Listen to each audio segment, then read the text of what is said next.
자, 반갑습니다. 배종찬 교수의 맛있는 도원 이야기의 배종찬입니다. 자, 여러분 반갑습니다. 2020년 집값 본격적으로 하락한다.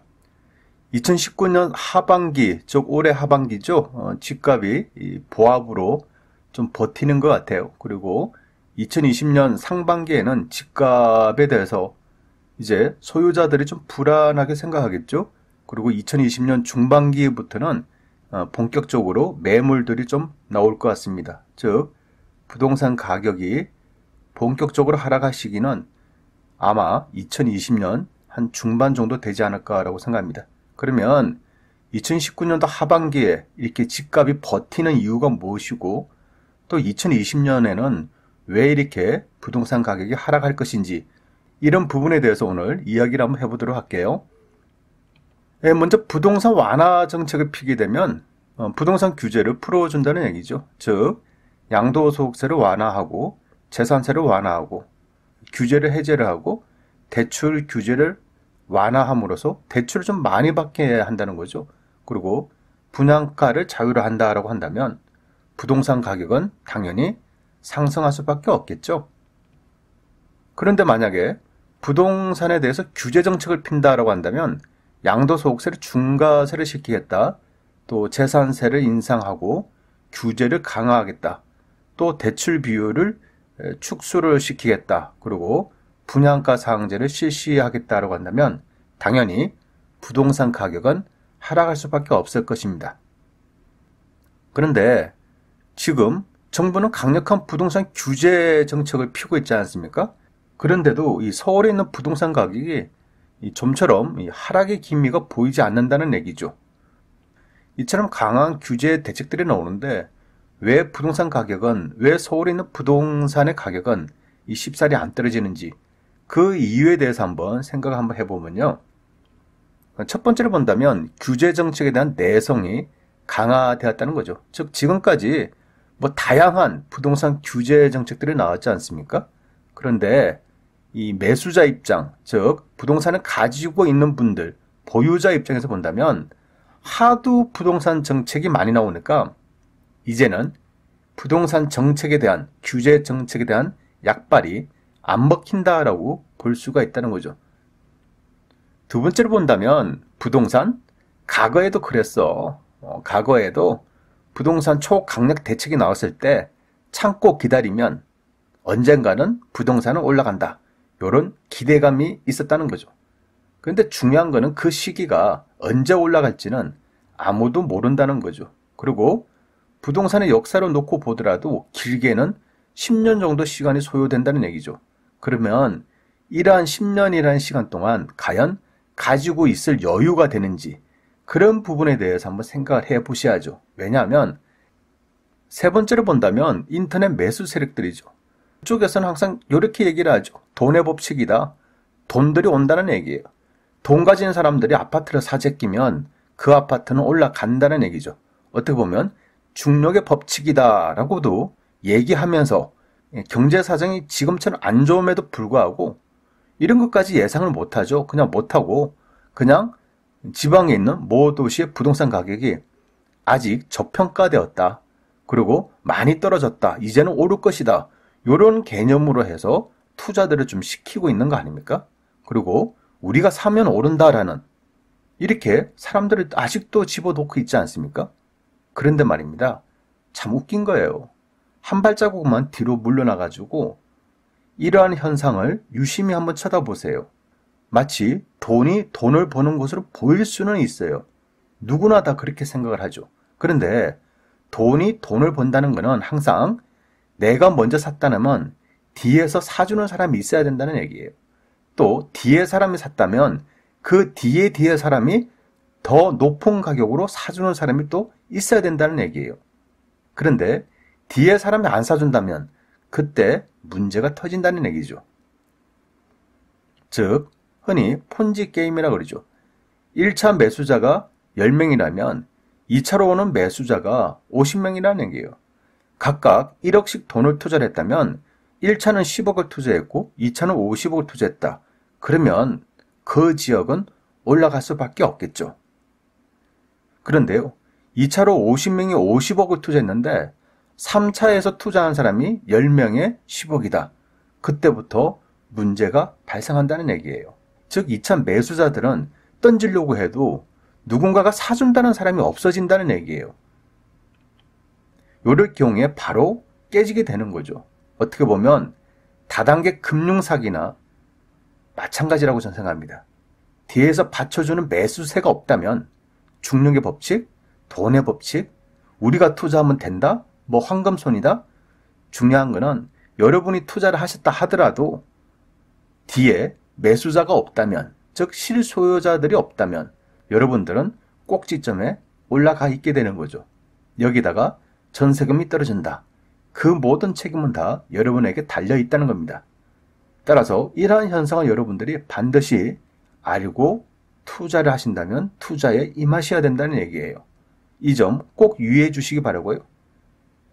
네 번째로 본다면 인터넷 부동산 홍보물이죠. 뭐 건설회사가 됐던, 분양회사가 됐던, 또 홈페이지가 됐던, 투자회사가 됐던, 부동산 칼럼리스트가 됐던, 뭐 신문, 인터넷 언론이 됐던, 우리가 TV를 틀거나 또 라디오 방송을 듣거나 인터넷 PC 앞에서 인터넷을 하거나 휴대폰으로 인터넷을 한다거나 모든 상황에 다 온통 부동산이 곳곳에 다 홍보를 하고 있다는 얘기예요. 때로는 이게 신문인지, 이게 방송인지, 이게 칼럼인지 우리가 헷갈릴 정도예요. 어떻게 보면 교모하게 다 홍보를 하고 있다는 얘기입니다. 그런데 그 홍보물을 자세히 보면 저희 입장에서 본다면 기가 막히는 거예요. 뭐 저금리 시대, 사두면 오른다. 수익형 부동산, 저금리 시대는 수익형 부동산밖에 없다. 개발 호재다. 초역세권이다. 따라서 오른다. 다 이렇게 현혹들을 하고 있다는 얘기입니다. 어떻게 보면 착하고 맑고 아름답고 순수한, 누가요? 바로 여러분들이, 여러분처럼 맑고 아름답고 순수한 분들이 이거 안 당하고 싶어도 안 당할 수가 없어. 곳곳에 다 매복처럼, 다 지뢰밭처럼 다 깔려져 있다는 얘기예요. 자칫 욕심을 부리고 자칫 모르는 상태에서 그냥 전화라도 한 통화하고 관심을 보이는 순간 여러분들은 이런 지뢰밭을 밟을 수밖에 없다는 얘기죠. 참 안 당하기에 너무나 힘든 그런 시대에 살고 있다라고 저는 생각합니다. 어떻게 보면 부동산 투자로 돈 벌기 정말 어려운 시대예요. 다섯 번째로 본다면 저금리하고 유동자금이죠. 이 전통적 이론은 이러합니다. 금리가 인하하면 주식과 부동산 가격은 상승한다. 어떻게 보면 당연한 이론이라고 볼 수가 있겠죠. 하지만 지금 상황에서의 금리 인하는 우리나라만 금리 인하 아니에요. 오히려 전 세계적인 금리 인하가 대세의 흐름이다라고 이렇게 볼 수가 있다는 얘기입니다. 그렇다는 것은 전 세계적으로 경기 침체기다. 즉 불황이 도래되고 있다는 얘기예요. 불황이 도래되니까 전 세계 국가에서는 불황을 막기 위해서 금리를 내릴 수밖에 없다는 얘기죠. 따라서 앞으로 불황이 다가온다. 그러면 금리를 아무리 인하한다고 하더라도 부동산 또한 투자하기가 두렵고 무섭다는 얘기예요. 불안하다는 얘기입니다. 따라서 앞으로도 한국은행에서 금리를 또 인하할 수도 있을 것 같아요. 그렇다 하더라도 부동산 시장이나 주식 시장에 그러한 돈들이 간다라고 이렇게 보기는 어려울 듯 하다는 거죠. 그렇다면 서울 부동산 언제 하락할 것인가? 일단은 매도자들의 기대감도 있어요. 뭐 설마 떨어지겠어? 이렇게 기대를 하는 거죠. 또 기다리면 올라갈 거야. 이렇게 기대를 한다는 얘기예요. 여기다가 매수자들 또한 기대감이 있어요. 어떤 기대감이냐?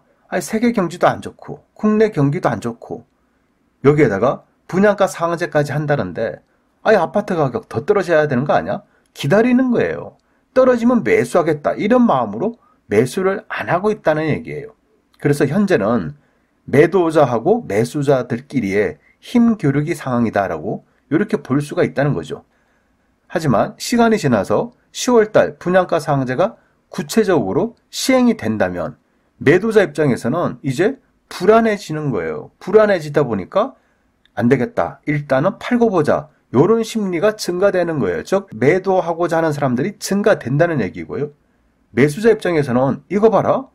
이제 앞으로 더 떨어질 것 같네? 그러면 지금 안 사. 좀 더 떨어지면 그때 사야지. 또 기다린다는 얘기예요. 즉, 매수를 포기한다는 얘기고, 즉, 매수자들은 매수 타이밍을 뒤로 늦춘다는 얘기고, 매도자들은 하루라도 더 빨리 팔아야겠다는 이런 촉박감이 생긴다는 얘기예요. 이렇게 해서 가격이 하락하게 되는 거죠. 아마 그 시기를 예상한다면 저는 내년 2020년쯤 그때쯤 본격적으로 하락하지 않을까라고 이렇게 생각한다는 거죠. 여기에다가요. 전 세계적인 경기 침체, 즉 아래 공포가 지금 다가왔지 않습니까? 본격적으로 나타나는 시기, 즉 내년도 정도 되면 아래 공포 또한 본격적으로 나타나지 않을까요? 즉 미국과 중국의 무역 분쟁, 한일 간의 무역 전쟁, 내년도부터 아마 본격적으로 수치화로 나타난다는 얘기죠. 따라서 시장의 공포는 내년도가 더 강하게 나타날 가능성이 많다라고 볼 수가 있다는 거죠. 또한 경기 선행지수가 있는데요. 석 달에서 6개월 후에 경기의 흐름을 가늠하는 지표인데요. 지수가 전월보다 올라가면 경기 상승을 예상하고 지수가 전월보다 내려가면 경기 하강을 의미를 합니다. 그런데 5개월 내지 6개월 동안 지속적으로 하락을 하면 차후 경기 자체가 꺾일 가능성이 크다는 얘기예요. 즉, 경기 침체를 의미한다는 거죠. 경기 선행지수 8가지 구성 지표를 또 살펴보면요. 재고 순환 지표, 소비자 기대 지수, 기계류 내수 출하 지수, 코스피 지수, 건설 수주액, 수출입 물가 비율, 구인 구직 비율, 장단기 금리 차를 보는데요. 기획재정부에서 내놓은 자료를 본다면 2019년 6월 선행지수 순환 변동치는 전월 대비 0.2포인트가 하락했다는 얘기입니다. 선행 종합지수 구성지표 중 기계류 내수 출하 지수, 수출입 물가 비율, 구인 구직 비율 등이 상승했고 재고 순환 지표, 소비자 기대 지수, 건설 수주액 등이 전월 대비 하락했다는 얘기입니다. 그래서 전월 대비 증가한 부분은 3개 부분이 있고 전월 대비 감소한 부분은 5가지 지수가 감소했다는 얘기입니다. 그래서 이거를 그래프로 확인을 해보시면요. 화면에 보시는 것처럼 이렇게 파란색이 꺾이고 있다는 얘기예요. 또 2019년 지금을 또 자세히 보시면 이 가운데 빨간색 박스를 보시면 2008년도를 놓고 보시면 이 선행지수가 급격하게 꺾임을 우리가 볼 수가 있지 않습니까? 요거 의미는 뭐냐면 2008년도 같은 경우에는 전 세계적인 금융위기가 도래된 거 아닙니까? 그래서 선행지수 순환 변동치가 하락을 했는데 2019년도에도 이미 2008년도 대비해서 그와 비슷하게 경기 선행지수가 꺾였다는 얘기예요. 따라서 경기 선행지수 순환 변동치 하락의 깊이가 앞으로 어디까지 더 내려갈지는 아무도 모른다는 얘기예요. 함부로 바닥이 언제다라고 말씀을 드릴 수가 없다는 얘기입니다. 그러면 선행지수가 이렇게 안 좋게 나오면 후행지수인 부동산은 어떻게 될까요? 물어보나 마나겠죠. 현재 부동산 가격, 서울 부동산 가격이 버티고는 있다라고 하더라도 가면 갈수록 이제 매물들이 증가될 수밖에 없다는 얘기예요. 특히 분양가 상한제 이제 10월 달부터 시행이 된다면 시행한 날로부터 석 달 내지 6개월 그 정도 시간이 지나면 매물들이 서서히 증가되지 않을까요?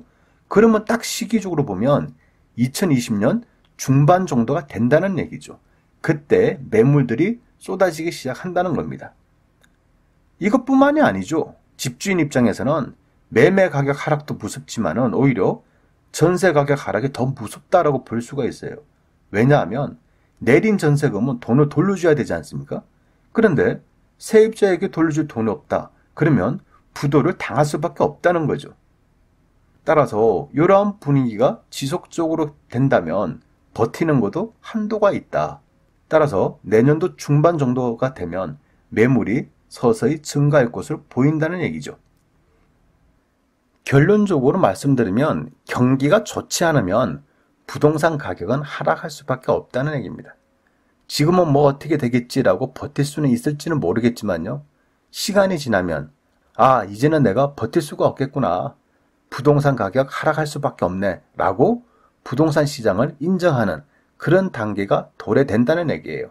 그때쯤 되면 매물들이 쏟아진다는 얘기죠. 아마 그러한 시기는 제가 보기에는 2020년에 다가온다라고 생각합니다. 여러분 생각은 어떠하신지요? 이상까지 배종찬 교수의 맛있는 도움 이야기였습니다. 감사합니다.